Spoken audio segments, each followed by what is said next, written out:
Hello दोस्तों। Exercise तो आप करते हैं शुगर को कम करने के लिए, लेकिन एक्सरसाइज के दौरान की जाने वाली कुछ गलतियां आपके शुगर को कम करने के बदले और ज़्यादा बढ़ा सकती हैं। आज हम जानने का प्रयास करेंगे कि डायबिटिक पेशेंट्स को एक्सरसाइज करने के दौरान कौन कौन सी ऐसी गलतियां नहीं करनी चाहिए जो कि उनकी एक्सरसाइज को फ़ायदा का नहीं नुकसान का सौदा बना सकती है। टॉपिक पर जाने से पहले जो लोग हमारे चैनल पर नए हैं उन्हें रिक्वेस्ट करूंगा कि चैनल को सब्सक्राइब करें। हमारे चैनल का पर्पज़ है लोगों को हेल्दी बनाना, और हमारे सर्वेज ऐसा बताते हैं कि हमारे चैनल को देखने वाले 80-85% लोगों ने चैनल को अब तक सब्सक्राइब नहीं किया। आपका ये छोटा सा स्टेप हमारे चैनल को आगे बढ़ाने में, प्रमोट करने में और ये हेल्थ का मैसेज लोगों तक पहुंचाने में हमारी बहुत मदद कर सकता है। इसलिए 2-4 सेकंड लगा के हमारी ये ज़रूर मदद करें। टॉपिक के दौरान कुछ इंटरेस्टिंग साइंटिफिक फैक्ट्स, कुछ प्रैक्टिकल यूटिलिटी की बातें, कुछ साइंटिफिक स्टडीज़ के बारे में भी बताऊंगा, इसलिए बने रहिए हमारे साथ एंड तक। चलिए शुरू करते हैं हमारे साथ हेल्थ का सफर। क्या आप अपनी एक्सरसाइज से पहले कभी ब्लड शुगर चेक करते हैं? क्या आपने अपनी एक्सरसाइज के ब्लड शुगर पर इफेक्ट को कभी कंटिन्यूस ग्लूकोज मॉनिटरिंग द्वारा मॉनिटर किया है? कमेंट सेक्शन में लिख के हमें बताएं। एक्सरसाइज से पहले अपना शुगर चेक करना अच्छा होता है। कई बार एक्सरसाइज, खासकर एक्सट्रीम एक्सरसाइज के दौरान शुगर बहुत ज़्यादा डेंजरसली लेवल तक लो हो सकता है, डेंजरस हाइपोग्लाइसीमिया हो सकता है। इसलिए अमेरिकन डायबिटीज एसोसिएशन ने रिकमेंड किया था कि अगर आप बहुत हेवी एक्सरसाइज कर रहे हैं तो शुगर डिप को प्रिवेंट करने के लिए एक्सरसाइज से पहले और एक्सरसाइज के दौरान भी यदि कोई सिम्टम्स हो तो शुगर को ज़रूर चेक करें। हमारे पास एक पेशेंट आए थे जो मॉर्निंग वॉक के लिए गए थे, लेकिन एक्सरसाइज के दौरान सडनली अनकॉन्शियस हो गए। शुगर लेवल्स 56 था। उसकी प्रॉब्लम ये थी कि एक दिन रात को पहले उन्होंने खाना नहीं खाया था, जिसकी वजह से ये प्रॉब्लम हुआ था। तो ये छोटी मोटी मिस्टेक एक्सरसाइज को प्रॉब्लमैटिक बना सकती है, और खासकर यदि आप ऐसी जगह पे हो जहाँ पर आपके बहुत ज़्यादा फ्रेंड्स नहीं, आपको लोग जानते नहीं है, वहाँ सडनली अनकॉन्शियस होना डायबिटिक पेशेंट के लिए नुकसानदायक हो सकता है। इसके अलावा खाली पेट एक्सरसाइज करना कई बार इस तरह के पेशेंट्स के लिए, खासकर अगर जो हाई डोज मेडिसिन जैसे इंसुलिन और सल्फोनाइल्स पे, उनके लिए नुकसानदायक हो सकता है। क्लिनिकल एंडोक्राइनोलॉजी मेटाबॉलिज्म में एक आर्टिकल पब्लिश हुआ था जहां पर बताया गया था कि यदि खाली पेट आप एक्सरसाइज करते हैं तो हाइपोग्लाइसीमिया का रिस्क 38% तक बढ़ सकता है इंसुलिन ट्रीटेड पेशेंट्स में। हमारे पास एक ऐसे पेशेंट्स आए थे जो ट्रेडमिल सेशन के दौरान सडनली अनकॉन्शियस हो गए थे। उनका खाली पेट का शुगर 52 था।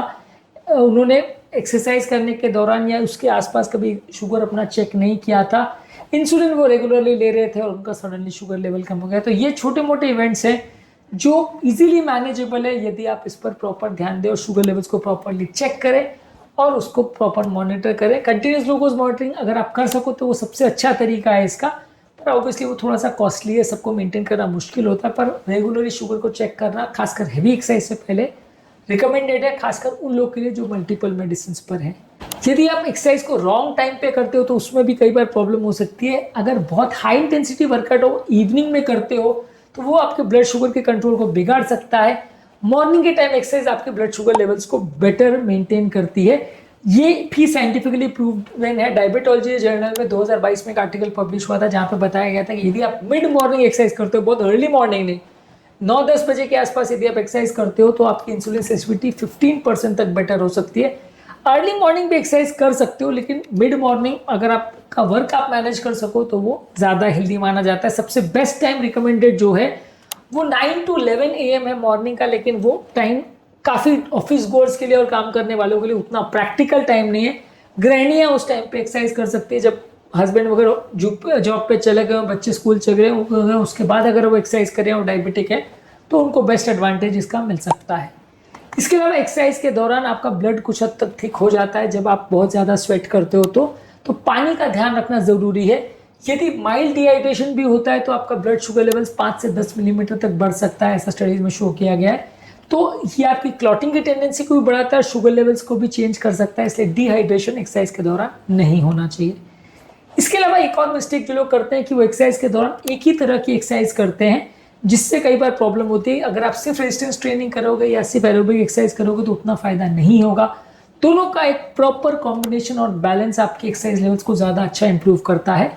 New England journal of medicine में 2010 में एक आर्टिकल पब्लिश हुआ था जिसमें बताया गया था कि यदि आप स्ट्रेंथ ट्रेनिंग को अगर एरोबिक एक्सरसाइज के साथ मिक्स करोगे या आप मल्टीपल तरह के वर्कआउट्स करते हो तो आपका HbA1c सिग्निफिकेंटली इंप्रूव इसमें देखा जाता है। 0.34% का इंप्रूवमेंट इसमें एक्स्ट्रा देखा गया था।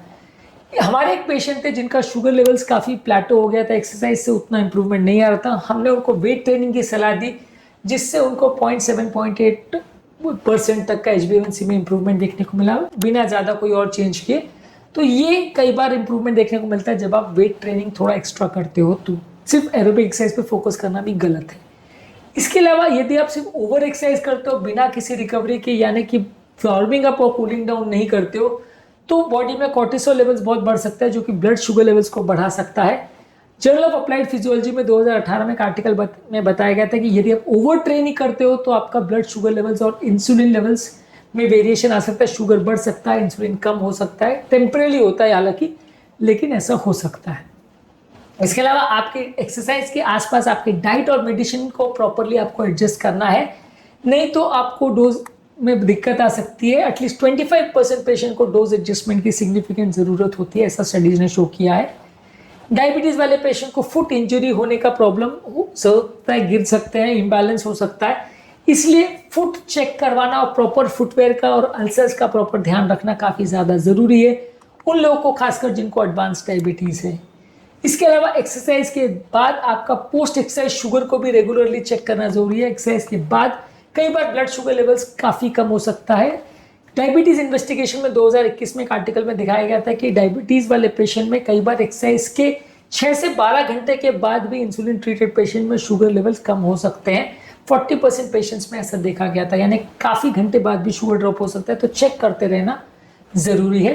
इसके अलावा दूसरों के एक्सरसाइज शेड्यूल को रूटीनली ब्लाइंडली फॉलो करना भी कई बार गलत होता है। हर व्यक्ति के लिए इंडिविजुअलाइज परफॉर्मेंस शेड्यूल्स और एक्सरसाइज शेड्यूल्स होने चाहिए, जो कि प्रॉपर ट्रेनर ही आपको दिलवा सकता है। इसलिए प्रॉपर ट्रेनर के अंडर एक्सरसाइज करें और अपने एक शेड्यूल अपने हिसाब से बनवाएं।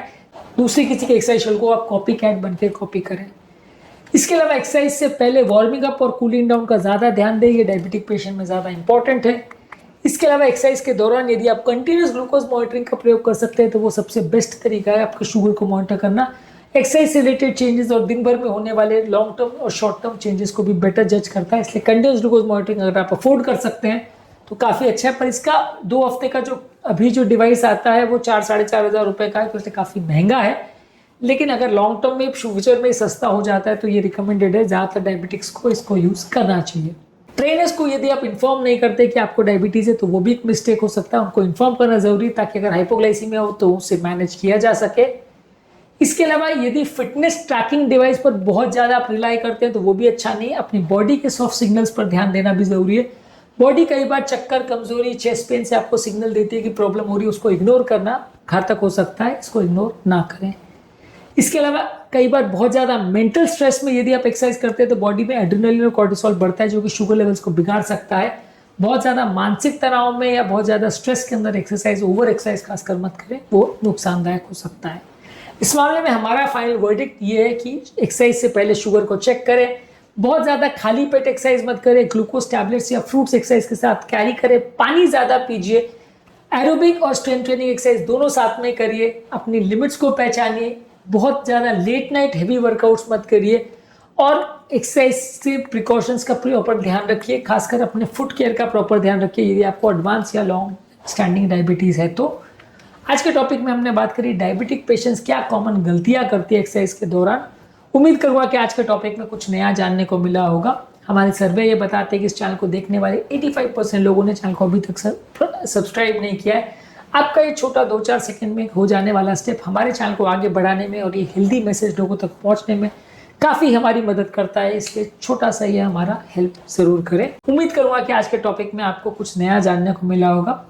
आपके कमेंट्स हमें जानने में मदद करते हैं कि आपको हमारा कंटेंट कैसा लग रहा है, प्लस हमारे लिए मोटिवेशन और इंस्पिरेशन का भी काम करते हैं, इसलिए कमेंट्स करते रहिए।